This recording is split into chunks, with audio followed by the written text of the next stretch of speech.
How are we doing today, guys? Today we're going to be talking about the thruster. So if you want in-depth descriptions over shoulder pressing or the actions of pressing and the actions of squatting, then go hit up our shoulder press video and our front squat video, as that'll have a more in-depth description of what we're looking at. Here we'll be mainly just looking at the thruster specifically. However, I will just quickly go over the bases of it. So when we're looking for a thruster, we're basically tying together push press based action combined with the front squat.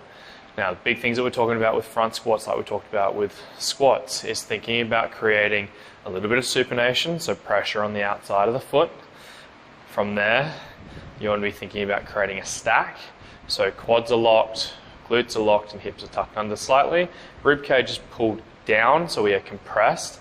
From there, you're using the elbows and a slight thoracic extension to pull up. Now, that doesn't mean that the rib cage don't stay compressed. I'm still compressed through that shape. I'm simply creating a little bit of protraction or pushing the elbow forwards to allow my elbows to lift up and get underneath that bar to create that front rack. That's where you should be starting.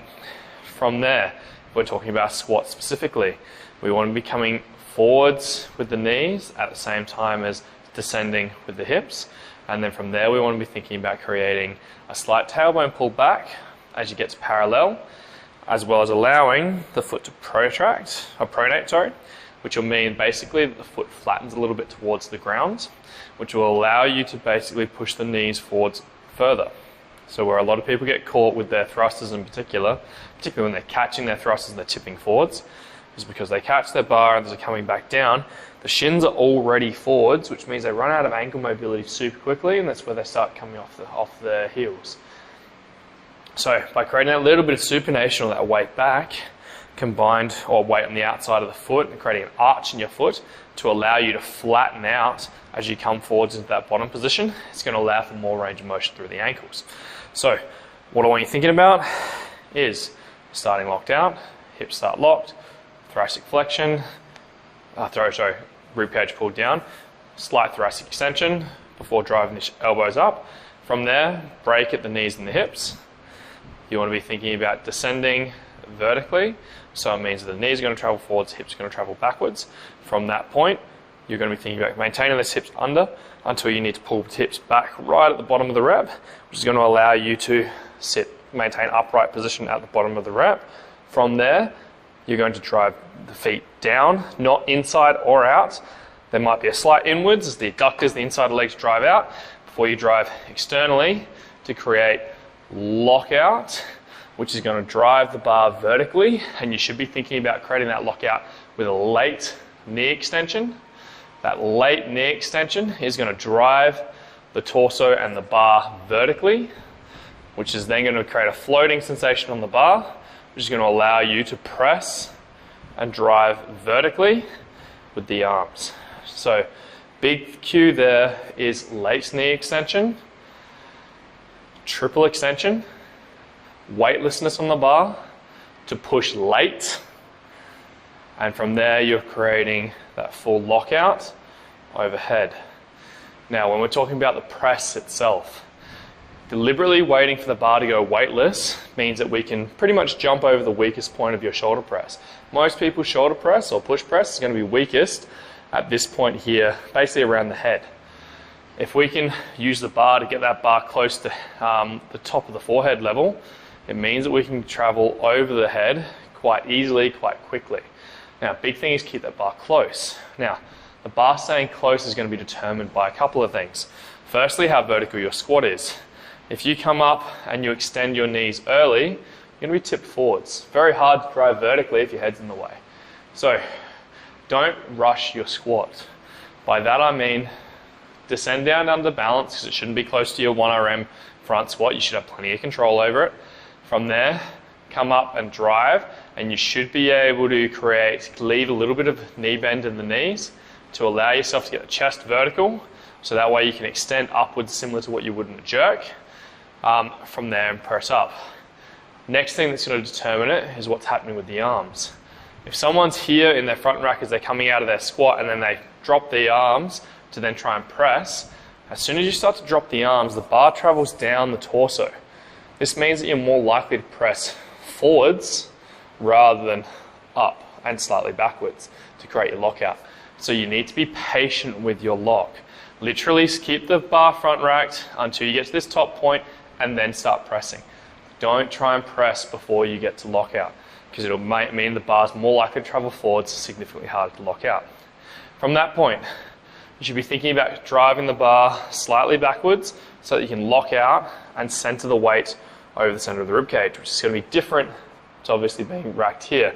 A lot of people press and they wind up being here, no lock out of the shoulder and the ribs. Also being a no rep, but it's also a case of we want to actually create elevation. So same as our lockout stuff that we talked about in our jerk and our shoulder press, as you drive up, you're going to be creating a lockout through the shoulders, and slight elevation in the shoulder joint, internal rotation of the arm itself to allow you to lock out and keep the ribs underneath the bar. So, in short, what we want to be thinking about is staying vertical, don't rush the squat, late knee extension at the top, and push late for your full extension. Make sense? I'm going to talk through one rep and then I'll do one rep completely without me talking to be able to build into.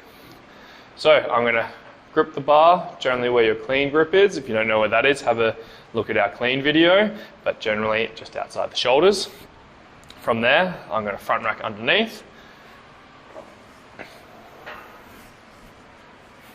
Make sure you've got full grip on the bar. You should not be letting go of that bar at all.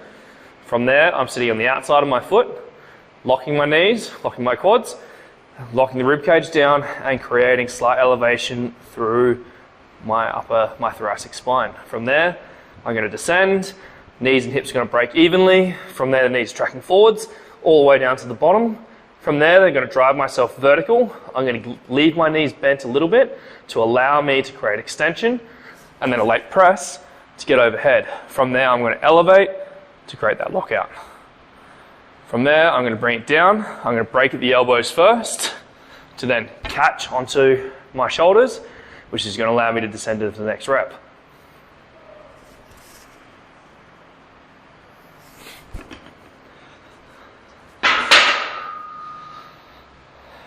So that's what you want to be looking for when you're talking about the thruster. Big thing with stringing thrusters, like I just said, when you're coming down from the top, break at the elbow first. This allows you to control the descent of the bar and pretty much drop the bar. Yes, literally drop the bar to allow yourself to come down onto the shoulders. Make sure the elbows stay high as you drop it. They're not sitting down. Because the elbows sit down, you're likely to whack your collarbones. It's just going to hurt, but it's also a lot less stable and it's more likely to roll down in front of you.